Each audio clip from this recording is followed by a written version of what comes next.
है guys, welcome back to my YouTube channel code with Malik Zeeshan. आज के इस लेक्चर में हम देखेंगे कि जावास्क्रिप्ट के अंदर स्विच स्टेटमेंट क्या होती है। बेसिकली स्विच स्टेटमेंट और इफ एल्स स्टेटमेंट ये दोनों सेम चीज़ें होती हैं, मतलब इनका जो काम होता है, जो इनका टास्क होता है वो दोनों का सेम ही होता है। ठीक है, दोनों एक ही टास्क परफॉर्म करती हैं। अब इन दोनों में डिफरेंस क्या है, आपको अगर कुछ भी ना बोला जाए, मतलब आपने खुद जब वेबसाइट आप क्रिएट कर रहे होते हैं तो आपका दिल करे तो आप स्विच स्टेटमेंट का यूज़ कर लें, आपका दिल करे तो आप इफ एल्स स्टेटमेंट का यूज़ कर लें, जैसा आपको बेस्ट लगे आप वैसा कर सकते हैं। लेकिन आपके अगर एग्ज़ाम चल रहे हैं, अगर आपको कोई क्वेश्चन आ रहा है, ठीक है, तो उसमें अगर आपसे बोला जा रहा है कि आपने स्विच स्टेटमेंट का यूज़ करना है तो आप स्विच स्टेटमेंट का ही यूज़ करेंगे। अगर आपको बोला जा रहा है कि आपने इफ एल्स स्टेटमेंट का यूज़ करना है तो आप देन इफ एल्स स्टेटमेंट ही यूज़ करेंगे। तो चलते हैं, हम सबसे पहले इसका सिंटैक्स देख लेते हैं कि स्विच स्टेटमेंट के सिंटैक्स किस तरह से होते हैं। फर्ज करते हैं जैसे हमने इफ एल्स स्टेटमेंट में देखा था वैसे हम इसके अंदर देख लेते हैं। मैं सबसे पहले एक वेरिएबल बना लेता हूं और उस वेरिएबल का नाम रख देता हूं मैं ए। ठीक है, ये मैंने एक वेरिएबल बना लिया, इसमें मैं कुछ भी वैल्यू स्टोर करवा सकता हूँ। ठीक है, मैंने एक वेरिएबल ले लिया। अब देखो इसका सिंटैक्स कुछ इस तरह से होता है। सबसे पहले स्विच का कीवर्ड होता है, स्विच ऐसे का ऐसे आपने लिखना है। ठीक है, और स्पेलिंग अक्सर जो है ना मिस्टेक हो जाती है स्विच की, SWITCH ये स्पेलिंग होते हैं इसके। अब स्विच लिखना है, उसके बाद आपने स्मॉल ब्रैकेट्स लगानी है और इसके अंदर वो आपने वेरिएबल लिखना है जो आपने ऊपर वेरिएबल बनाया है। ठीक है, हमने ए वेरिएबल बनाया था तो वो हम लिख देते हैं। उसके बाद ये करली ब्रैकेट्स आएंगी। ठीक है, और इसके अंदर इसकी बॉडी होती है। अब देखो हमारे पास इफ एल्स स्टेटमेंट में क्या सी सिनेरियो होता था, उसमें ये होता था कि हमारे पास जितनी कंडीशंस होती थी हम फर्स्ट के लिए इफ़ का यूज़ करते थे, देन हम एल्स इफ का यूज़ करते थे, उसके बाद हम एल्स इफ का यूज़ करते थे। इसी तरह से जितनी ज़्यादा हमने स्टेटमेंट्स बनानी होती थी तो हम एल्स इफ का यूज़ कर देते थे। और लास्ट में हमारी जो स्टेटमेंट होती थी, मतलब अगर हमारी ऊपर वाली कोई भी कंडीशन ट्रू नहीं होती, इफ़ वाली कंडीशन भी ट्रू नहीं होती, दूसरा एल्स इफ वाली भी नहीं होती, ठीक है, मतलब कि एल्स इफ वाली, उसके बाद जो हमारी हमने सेकंड एल्स इफ लगाई है वो वाली भी हमारी ट्रू नहीं होती, तो मतलब कोई भी अगर एल्स इफ वाली हमारी कंडीशन जो है वो ट्रू नहीं होती तो वो हमारा जो एल्स वाला पार्ट होता है ना, वो वाला पार्ट जो है वो एग्जीक्यूट हो जाता है। ठीक है, तो इस तरह का हमारा सिनेरियो होता था इफ एल्स में। अब स्विच स्टेटमेंट में हमें केस बनाने पड़ते हैं। अब ये सबसे पहले मैं यहाँ पर केस लिख देता हूँ। ठीक है, अब केस के अंदर मैं यहाँ पर फर्ज करते हैं लिखता हूँ 1। अब ये 1 क्यों लिखा मैंने, मैं यहाँ पर ए लिख सकता था, बी लिख सकता था, मैं किसी का नाम लिख सकता था, कुछ भी यहाँ पर लिख सकता था, मैंने केस का नाम 1 क्यों रखा। ठीक है, तो आपने इस चीज़ का गौर करना है कि केस का नाम आपने वही रखना है जो कि नंबर, जो कि मतलब इंटीजर, जो वर्ड, जो अल्फ़ाबेट यूज़र ने एंटर करना होगा। क्या मतलब, नहीं आई समझ। आपने वेरिएबल बनाया ए, ठीक है, फ़र्ज़ करते हैं आपने यूज़र से बोला कि आप कोई नंबर एंटर करें, ये जो कि नंबर किसके अंदर स्टोर हो जाएगी, उसकी वैल्यू ए के अंदर। ठीक है, जो आप यहाँ से पास कर रहे हैं। अब फ़र्ज़ करते हैं यूज़र ने एंटर कर दिया 1, यूज़र ने एंटर कर दिया 2, यूज़र ने एंटर कर दिया 3, तो ये जो भी नंबर होंगे यही नंबर आपको यहाँ पर लिखने पड़ेंगे केसेस में। मैं आपको बताता हूँ, तो यहाँ पर कुछ भी स्टेटमेंट, जैसे मैं यहाँ पे लिख देता हूँ कोड। ठीक है, इसी तरह से एक और मैं स्टेटमेंट बना लेता हूँ, केस 2 बना लेता हूँ यहाँ पर, और इसके अंदर मैं लिख देता हूँ कोड और विद यहाँ पे लिख देता हूँ। ठीक है, इसी तरह से मैं एक नेक्स्ट केस बना लेता हूँ और इसका नाम रख देता हूँ केस 3, और यहाँ पर मैं कुछ भी लिख देता हूँ। ठीक है, अभी देखो अगर यूज़र 1 एंटर करता है तो ऑटोमेटिक हमारा केस 1 जो है वो एग्जीक्यूट होगा और ये वाली चीज़ स्क्रीन पर डिस्प्ले हो जाएगी। अगर यूज़र 2 एंटर करता है तो हमारा ये वाला केस ट्रू हो जाएगा और ये वाली चीज़ स्क्रीन पर डिस्प्ले हो जाएगी। इसी तरह से अगर यूज़र 3 एंटर कर देता है तो हमारी ये चीज़ स्क्रीन पर डिस्प्ले हो जाएगी। अगर इनमें से कोई भी वो नहीं एंटर करता, 1 भी नहीं एंटर करता, 2 भी नहीं एंटर करता, 3 भी नहीं एंटर करता, तो उसके के लिए हमारे पास जो है ना एक होती है चीज़ डिफ़ॉल्ट का केस होता है। ठीक है, मैं यहाँ पर डिफ़ॉल्ट लिखता हूँ, उसके आगे मैं कॉलन लगाता हूँ और इसके अंदर हम कुछ भी स्टेटमेंट लिख सकते हैं। तो चलते हैं इसको प्रैक्टिकली देख लेते हैं कि हमने इसको करना कैसे है। सबसे पहले मैं फ़ाइल को सेव कर देता हूँ, तो ये हम डेस्कटॉप पे चले जाते हैं। ये हमारा 8 लेक्चर है आज, तो मैं इसके अंदर जाके लिख देता हूँ, फाइल को सेव कर देता हूँ 8.html। ये मैंने इसको सेव कर दिया और सबसे पहले मैं इसका बेसिक सिंटैक्स लिख लेता हूँ।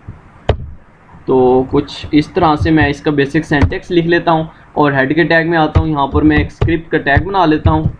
तो यहाँ पर टैग बनाने के बाद अच्छा, अब मैं यहाँ पर क्या करता हूँ, एक वेरिएबल ले लेता हूँ और इसका नाम मैं रख देता हूँ, कुछ भी इनपुट रख देते हैं। ठीक है, मैंने इनपुट इसका रख दिया। अब इसके अंदर कुछ भी वैल्यू, अभी देखो हम अपने से वैल्यू ले रहे हैं, मैंने डायरेक्ट खुद दे दिया कि इनपुट की जो वैल्यू है वो 1 है।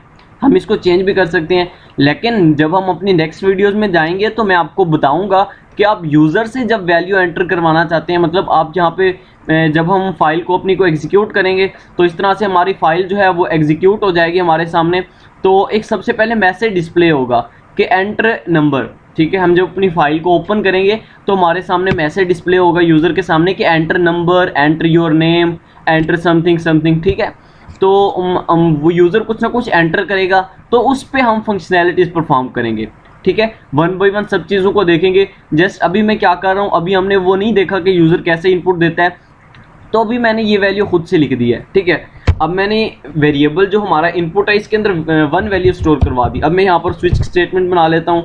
तो आपने स्विच लिखा और स्मॉल ब्रैकेट लगाई और इसके अंदर आपने यही जो हमारा वेरिएबल हमने बनाया है इसको पॉज कर देना है, ठीक है। उसके बाद हम करली ब्रैकेट्स का यूज़ कर लेते हैं और इसके अंदर हम अपनी बॉडी लिखेंगे। अब देखो मैंने यहाँ पर लिख दिया केस 1 और कॉलन लगाया और यहाँ पर मैं लिख देता हूँ डॉक्यूमेंट डॉट राइट। आपको पता है स्क्रीन पर डिस्प्ले करवाने के लिए क्या लिखा जाता है, डॉक्यूमेंट डॉट राइट से भी आप डिस्प्ले करवा सकते हैं या फिर कंसोल डॉट लॉग से भी आप डिस्प्ले करवा सकते हैं। वो फिर कंसोल में इंस्पेक्ट में जाके तो कंसोल में हमारा डिस्प्ले होता है। कंसोल डॉट राइट करता हूँ और इसके अंदर मैं कर देता हूँ यू एंटर, कुछ भी आप लिख सकते हैं, यू एंटर 1, ठीक है। और यहाँ पर एंड पर मैं जो है सेमी कॉलन का यूज़ कर देता हूँ यहाँ पे, ठीक है। अभी इसी को मैं कॉपी कर लेता हूँ। मैं आपको 2-3 चीज़ें अभी बताऊँगा, बहुत ही इंपॉर्टेंट चीज़ें, आपने जस्ट जो है ना गौर से देखना है कि मैं क्या कर रहा हूँ। यहाँ पर मैं पेस्ट करता हूँ, 1 टाइम पेस्ट कर दी, 2 टाइम पेस्ट कर दी एंड 3 टाइम मैंने पेस्ट कर दी। इसको मैं आगे कर देता हूँ। ये केस 1 था और ये केस 2 बना दिया मैंने, ये केस 3 बना दिया और ये केस मैंने 4 बना दिया, ठीक है। अभी यू एंटर यहाँ पर मैं 2 लिख देता हूँ, 2 और यहाँ पर मैं लिख देता हूँ 3 एंड यहाँ पर 4, यार ये मैंने लिख दिया यहाँ पर 4, ठीक है। अभी देखो हम अपनी फाइल को सबसे पहले ओपन कर लेते हैं। हमारी जो है 8 है फाइल। अच्छा मैं इसको ओपन कर देता हूँ 8.html वाली फाइल को। तो ये हमारी फाइल जो है वो स्क्रीन पर डिस्प्ले हो रही है। तो यहाँ पर क्या लिखा आ गया, you enter 1, you enter 2, you enter 3, you enter 4। अभी देखो हमारी चारों की चारों कंडीशंस जो हैं वो ट्रू हो गई हैं और हमारे स्क्रीन पर डिस्प्ले हो गया ये सारी की सारी स्टेटमेंट। लेकिन हमने तो इनपुट की वैल्यू 1 रखी थी, तो इसको केस 1 जो है वो एग्जीक्यूट करना चाहिए था और इसको स्क्रीन पर डिस्प्ले करवा देना चाहिए था कि यू एंटर 1। अब हम इसको ज़रा 2 लिख के चेक करते हैं कि 2 जब हम पुट करते हैं तब क्या होता है, ठीक है। तो मैं इसको ज़रा रिफ्रेश करता हूं तो ये अब देखो, अब उसने 1 नहीं दिया, अब उसने दिया you enter 2, you enter 3 and you enter 4। अभी मैं क्या करता हूं, मैं इसकी वैल्यू 3 कर देता हूं। अभी इसको रिफ्रेश करते हैं तो उसने 2 नहीं दिया, you enter 3 and you enter 4। हम इसके बीच में स्पेस दे सकते हैं, लाइन ब्रेकर का यूज़ कर सकते हैं, वो आपको पता है किस तरह से करते हैं। यहाँ पर लाइन ब्रेकर वाला टैग यूज़ कर देंगे इन्वर्टेड कॉमास के अंदर, ठीक है। तो अब देखो इसने जिस मतलब कि हम जो वैल्यू देते हैं, हमने 3 एंटर किया तो केस 3 हमारा जो है वो एग्जीक्यूट हुआ और क्या हुआ, हमारा 3 एग्जीक्यूट हुआ और ये वाला डिस्प्ले हुआ, उसके साथ उसके जो नीचे केस था वो एग्जीक्यूट हुआ, उससे ऊपर वाले केस एग्जीक्यूट नहीं हुए। हमने जो भी यूज़र एंटर करेगा उसके नीचे वाले केस जो है वो एग्जीक्यूट हो रहे हैं। तो इसके लिए आपको क्या करना पड़ता है कि हर केस के बाद ब्रेक लगानी पड़ती है, BREAK ब्रेक, और आगे सेमीकोलन लगाना पड़ता है। मैं जस्ट इसी को कॉपी कर लेता हूँ और यहाँ पर केस 2 के बाद भी मैं इसको यहाँ पर प्रिंट लगा देता हूँ ब्रेक को। इसी तरह से केस 3 के बाद, इसी तरह से मैं केस 4 के बाद भी ब्रेक को लगा देता हूँ, ठीक है। अभी चल के मैं इसकी वैल्यू 1 कर देता हूँ सबसे पहले। तो पहले क्या हुआ था, जब हमने वैल्यू 1 एंटर की थी तो 1 2 3 4 सब जो है वैल्यूज़ वो एग्जीक्यूट हो गई थी, सब स्टेटमेंट। अभी क्या हुआ, जस्ट 1 जो हमारी थी स्टेटमेंट, फर्स्ट स्टेटमेंट थी, वो एग्जीक्यूट हुई और ब्रेक लग गई। उससे क्या हुआ, ब्रेक लगाने से कि ये वाली जब हमारी देखो हमने यूज़र ने क्या एंटर किया था 1, तो उसने ढूंढा, इस केस में आया, इसमें इसको 1 मिल गया तो इसने इसी को एग्जीक्यूट कर दिया और ब्रेक लग गई आगे, तो वो नेक्स्ट केस पर गया ही नहीं। जब हमने ब्रेक नहीं थी लगाई तो उसने यहाँ पर ढूंढा, उसको यहाँ पर केस 1 मिला, उसने इसको एग्जीक्यूट कर दिया। इसी तरह से जब उसने दूसरे केस पे पहुँचा, ब्रेक नहीं थी लगी हुई, तो उसने दूसरे को भी एग्जीक्यूट कर दिया। तीसरे पे पहुँचा तो उसने तीसरे की स्टेटमेंट को भी एग्जीक्यूट कर दिया। जब हमने ब्रेक लगा दी तो फिर क्या हुआ कि ब्रेक लगाने से वो नेक्स्ट स्टेटमेंट पर नहीं गया, जस्ट उसको वहीं पे जब केस 1 मिला तो उसने वहीं पे केस 1 को एग्जीक्यूट कर दिया। अगर हम यहाँ पे हम 2 कर देते हैं, मैंने यहाँ पर 2 बना दिया, तो फिर क्या होगा, जब हमने 2 किया तो अब उसको एग्जीक्यूट का क्या करना चाहिए, 2 जस्ट 2 करना चाहिए, ठीक है। तो उसने स्क्रीन पर डिस्प्ले करवा दिया यू एंटर 2, ठीक है। तो अभी देखते हैं कि अगर हम एंटर करते हैं, यहाँ पर हमने 4 तक कंडीशन लगाई है, अगर 5 एंटर कर देता है यूज़र, अब यूज़र को तो नहीं पता वो क्या एंटर कर देता है, तो यहाँ पर मैंने इसको जब रिफ्रेश किया तो कुछ भी नहीं हुआ, हमारा जो हमने कोड लिखा है वो एग्जीक्यूट ही नहीं हुआ। तो मैं क्या करता हूँ, यहाँ पर एंड पर चलते हैं और यहाँ पर डिफ़ॉल्ट का एक केस बना देता हूँ, ठीक है। तो अगर कोई यूज़र मतलब के कुछ और एंटर करता है तो वो डिफ़ॉल्ट वाले केस में चला जाएगा।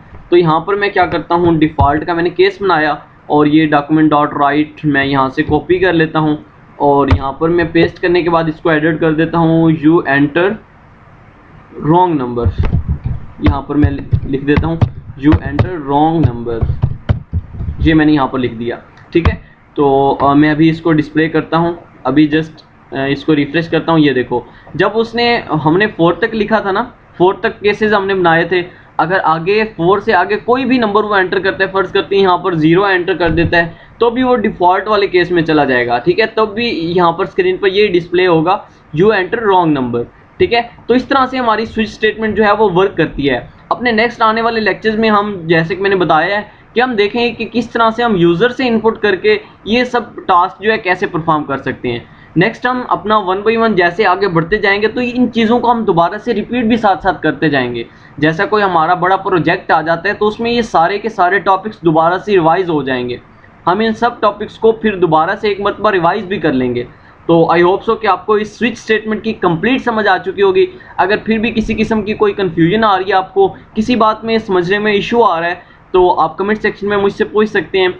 And thank you so much for watching my video. If you like my work, you can help me by clicking the like button and by leaving a comment. And हमारे channel को तो subscribe करना बनता है यार। And thank you so much. फिर मिलते हैं नेक्स्ट वीडियो में, तब तक के लिए